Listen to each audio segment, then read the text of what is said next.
जिला सतना, मध्य प्रदेश से स्पर्श जैन कह रहे हैं। महाराज जी, मेरा प्रश्न ये है कि जब भी मैं आपको या आचार्य श्री को देखता हूँ तो मुझे आपकी ब्रेन पावर इतनी तेज लगती है कि मन में बस एक ही सवाल आता है कि आप आज इतना अगर पढ़ाई में ध्यान दिए होते तो आज दुनिया के लिए एक मिसाल खड़ी हो जाती। तो महाराज जी, आपकी यह ब्रेन पावर मुनि बनने के बाद तेज हुई है या जब छोटे से तभी से इतनी तेज है? कृपया हम बच्चों को भी अपनी इस ब्रेन पावर का सीक्रेट बताइए। ब्रेन पावर का सीक्रेट पूछ रहे हैं। पूछा आपने, यदि पढ़ाई में ध्यान दिया होता तो आप एक मिसाल बन गए होते। भैया, पढ़ाई में ध्यान दिया नहीं, मैं आज भी पढ़ाई में ही ध्यान देता हूँ। और आपको बताऊं, इतनी व्यस्तता होने के बाद भी आज भी मैं कम से कम 3 घंटा, 2.5 से 3 घंटा पढ़ता हूँ। कैसे टाइम निकालते हैं? अपना निकालना है। बिना पढ़े जीवन की गति नहीं है और व्यक्ति को अध्ययनशील होना चाहिए। आप जितना पढ़ोगे, चिंतन करोगे, मंथन करोगे, मनन करोगे, उतना आपके जीवन में कामयाबी आएगी। हाँ, कुछ ज्ञान किताबों को पढ़ने से आता है और कुछ ज्ञान लोगों को और जीवन को पढ़ने से आता है। मुझे किताबी ज्ञान कम है, अनुभव का ज्ञान ज़्यादा है। मैं आप लोगों को भी पढ़ता हूँ, सुनता हूँ, समझता हूँ और वही आप लोगों को सुना देता हूँ। आप लोगों को अच्छा लगता है। जहाँ तक ब्रेन पावर की बात है, ये सबके पास है। अंतर केवल इतना है कि हम उसका इस्तेमाल कर लेते हैं, आप लोग उसका इस्तेमाल करना नहीं जानते। इस्तेमाल करना सीखिए, आपके पास वो क्षमता है।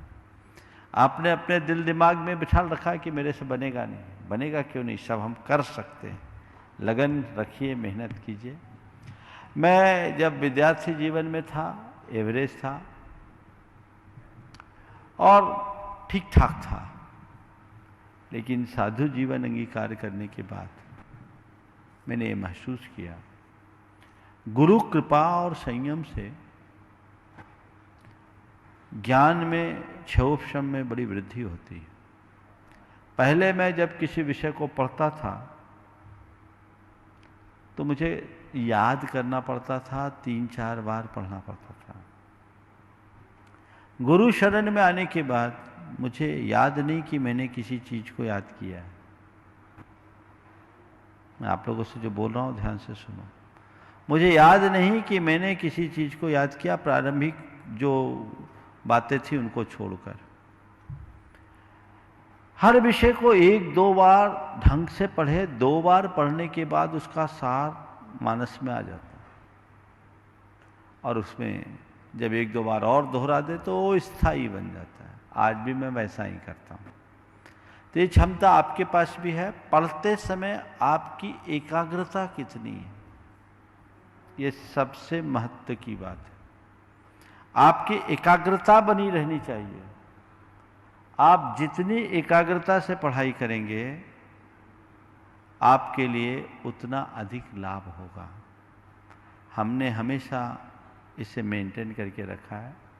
मैं जब भी पढ़ता हूँ उस समय पूरी तरह पुस्तक में डूब जाता हूँ और मैं पढ़ता नहीं हूँ, पुस्तक को स्कैन करता हूँ और स्कैन करके अपने माइंड में सेव कर लेता हूँ। उसका नतीजा है, जब जरूरत होती है वो विषय हमारे सामने उपस्थित हो जाता है और काम होता है। आप सबके जीवन में भी ये सब हो सकता है। 4 बातें अपनी ज्ञान की अभिवृद्धि के लिए आप सब ध्यान रखें। सबसे पहली बात, अध्ययन के प्रति लगन रखें। आपकी लगन होनी चाहिए, निरंतर लगनशील बने धुन होनी चाहिए कि मुझे अध्ययन करना है, करना है, करना है। दूसरी बात, विनयशील बने।